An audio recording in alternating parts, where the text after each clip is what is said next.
श्री लाल बहादुर शास्त्री। श्री लाल बहादुर शास्त्री का जन्म 2 अक्टूबर 1904 को उत्तर प्रदेश के वाराणसी से 7 मील दूर एक छोटे से रेलवे टाउन मुगलसराय में हुआ था।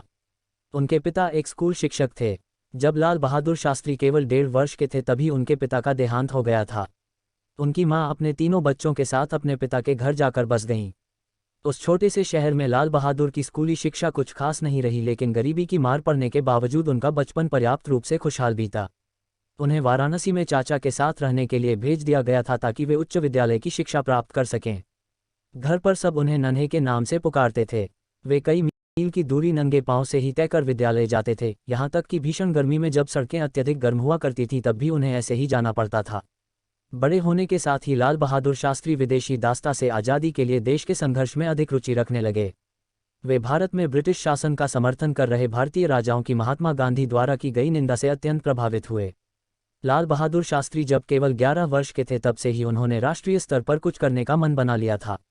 गांधी जी ने असहयोग आंदोलन में शामिल होने के लिए अपने देशवासियों से आह्वान किया था। इस समय लाल बहादुर शास्त्री केवल 16 वर्ष के थे। उन्होंने महात्मा गांधी के इस आह्वान पर अपनी पढ़ाई छोड़ देने का निर्णय कर लिया था। उनके इस निर्णय ने उनकी मां की उम्मीदें तोड़ दीं। उनके परिवार ने उनके इस निर्णय को गलत बताते हुए उन्हें रोकने की बहुत कोशिश की, लेकिन वे इसमें असफल रहे। लाल बहादुर ने अपना मन बना लिया था। उनके सभी करीबी लोगों को ये पता था कि एक बार मन बना लेने के बाद वे अपना निर्णय कभी नहीं बदलेंगे, क्योंकि बाहर से विनम्र दिखने वाले लाल बहादुर अंदर से चट्टान की तरह दृढ़ हैं। लाल बहादुर शास्त्री ब्रिटिश शासन की अवज्ञा में स्थापित किए गए कई राष्ट्रीय संस्थानों में से एक वाराणसी के काशी विद्यापीठ में शामिल हुए। यहाँ वे महान विद्वानों एवं देश के राष्ट्रवादियों के प्रभाव में आए। विद्यापीठ द्वारा उन्हें प्रदत्त स्नातक की डिग्री का नाम शास्त्री था, लेकिन लोगों के दिमाग में यह उनके नाम के एक भाग के रूप में बस गया। 1927 में उनकी शादी हो गई। उनकी पत्नी ललिता देवी मिर्जापुर से थीं, जो उनके अपने शहर के पास ही था। उनकी शादी सभी तरह से पारंपरिक थी। दहेज के नाम पर एक चरखा एवं हाथ से बुने हुए कुछ मीटर कपड़े थे। वे दहेज के रूप में इससे ज़्यादा कुछ और नहीं चाहते थे। 1930 में महात्मा गांधी ने नमक कानून को तोड़ते हुए दांडी यात्रा की। इस प्रतीकात्मक संदेश ने पूरे देश में एक तरह की क्रांति ला दी। लाल बहादुर शास्त्री विह्वल ऊर्जा के साथ स्वतंत्रता के इस संघर्ष में शामिल हो गए। उन्होंने कई विद्रोही अभियानों का नेतृत्व किया एवं कुल 7 वर्षों तक ब्रिटिश जेलों में रहे।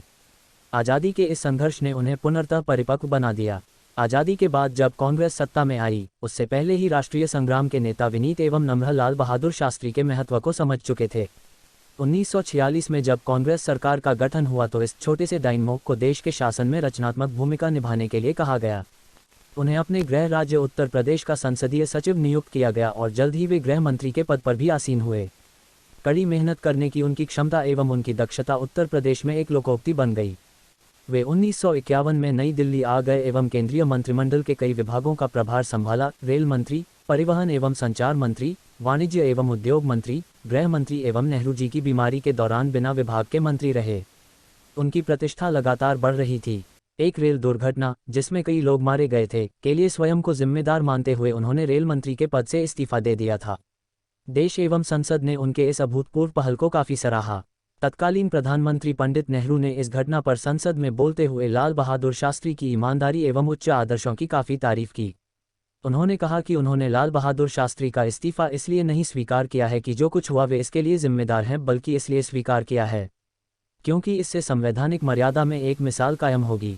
रेल दुर्घटना पर लंबी बहस का जवाब देते हुए लाल बहादुर शास्त्री ने कहा, शायद मेरे लंबाई में छोटे होने एवं नम्र होने के कारण लोगों को लगता है कि मैं बहुत दृढ़ नहीं हो पा रहा हूँ। यद्यपि शारीरिक रूप से मैं मजबूत नहीं है, लेकिन मुझे लगता है कि मैं आंतरिक रूप से इतना कमज़ोर भी नहीं हूँ। अपने मंत्रालय के कामकाज के दौरान भी वे कांग्रेस पार्टी से संबंधित मामलों को देखते रहे एवं उसमें अपना भरपूर योगदान दिया। 1952, 1957 एवं 1962 के आम चुनावों में पार्टी की निर्णायक एवं जबरदस्त सफलता में उनकी सांगठनिक प्रतिभा एवं चीज़ों को नज़दीक से परखने की उनकी अद्भुत क्षमता का बड़ा योगदान था। 30 से अधिक वर्षों तक अपनी समर्पित सेवा के दौरान लाल बहादुर शास्त्री अपनी उदात्त निष्ठा एवं क्षमता के लिए लोगों के बीच प्रसिद्ध हो गए। विनम्र, दृढ़, सहिष्णु एवं जबरदस्त आंतरिक शक्ति वाले शास्त्री जी लोगों के बीच ऐसे व्यक्ति बनकर उभरे जिन्होंने लोगों की भावनाओं को समझा। वे दूरदर्शी थे जो देश को प्रगति के मार्ग पर लेकर आए। लाल बहादुर शास्त्री महात्मा गांधी के राजनीतिक शिक्षाओं से अत्यंत प्रभावित थे। अपने गुरु महात्मा गांधी के ही लहजे में एक बार उन्होंने कहा था, मेहनत प्रार्थना करने के समान है। महात्मा गांधी के समान विचार रखने वाले लाल बहादुर शास्त्री भारतीय संस्कृति की श्रेष्ठ पहचान हैं। लाल बहादुर शास्त्री की मौत का राज। लाल रूस एवं अमेरिका के दबाव पर शास्त्री जी शांति समझौते पर हस्ताक्षर करने हेतु पाकिस्तान के राष्ट्रपति अयूब खान से रूस की राजधानी ताशकंद में मिले। कहा जाता है उन पर दबाव बनाकर हस्ताक्षर करवाए गए। समझौते की रात को ही 11 जनवरी 1966 को उनकी रहस्यपूर्ण तरीके से मृत्यु हो गई। उस वक्त के अनुसार शास्त्री जी को दिल का दौरा पड़ा था, पर कहते हैं कि इनका पोस्टमार्टम नहीं किया गया था क्योंकि उन्हें जहर दिया गया था, जो कि सोची समझी साजिश थी, जो आज भी ताशकंद की आबो हवा में दबाए एक राज है। इस तरह 18 महीने ही लाल बहादुर शास्त्री ने भारत की कमान संभाली। इनकी मृत्यु के बाद पुनः गुलजारी लाल नंदा को कार्यकालीन प्रधानमंत्री नियुक्त किया गया। इनकी अंत्येष्टि यमुना नदी के किनारे की गई।